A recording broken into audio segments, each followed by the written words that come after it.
So Navodaya స్కూల్స్కున్న ఆ importance ఏంటి, అందులో మీకు దొరికేది ఏంటి అనేది నాకు ఎప్పటికీ పెద్ద క్వశ్చన్ మార్క్ అసలు. నేను చెప్తాను. నవోదయ స్కూల్స్లో 6th క్లాస్లో జాయిన్ అవుతాము, 12th క్లాస్ వరకు ఉంటుంది. సో 6th జనరల్గా తెలుగులోనే ఉంటుంది, 7th Telugu and English, 8th వచ్చేసరికి కంప్లీట్గా ఇంగ్లీష్, అంటే గ్రాడ్యువల్గా ఇంగ్లీష్ మీడియంలోకి ట్రాన్స్ఫార్మ్ చేస్తారనమాట.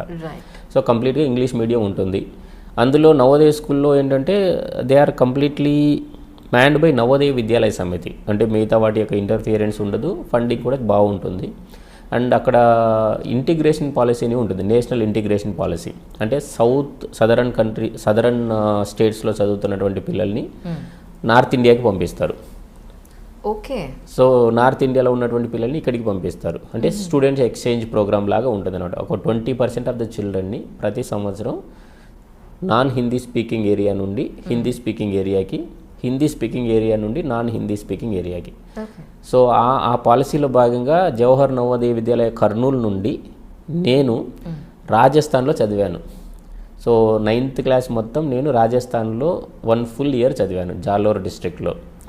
So it is basically meant for understanding the different cultures. అంటే చిన్నపిల్లలు వేరే రాష్ట్రంలో వేరే భాష, వేరే సంస్కృతి, దాన్ని అర్థం చేసుకోవడము, అంటే ఆ నేషనల్ ఇంటిగ్రేషన్ పాలసీ ఎఫెక్ట్ కావాలంటే, జాతీయ సమైక్యత రావాలంటే డిఫరెంట్ కల్చర్స్ని అండర్స్టాండ్ చేసుకోవాలి, డిఫరెంట్ కల్చర్స్ని రెస్పెక్ట్ చేయగలగాలి.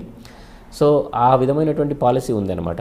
అండ్ అదొకటే కాకుండా 3 language ఫార్ములా ఉంటుంది నవోదయ స్కూల్స్లో. తెలుగు అంటే local language, vernacular, English, Hindi. So we are taught in 3 different languages. So ఎక్కడికి వెళ్ళినా హిందీ అంటే you can go to any Hindi speaking area, and English ఉంటుంది, వెర్నాక్యులర్ లాంగ్వేజ్లో కూడా ప్రావీణ్యం వస్తుంది కాబట్టి. So Navodaya schools are one of the best residential schools in the entire country.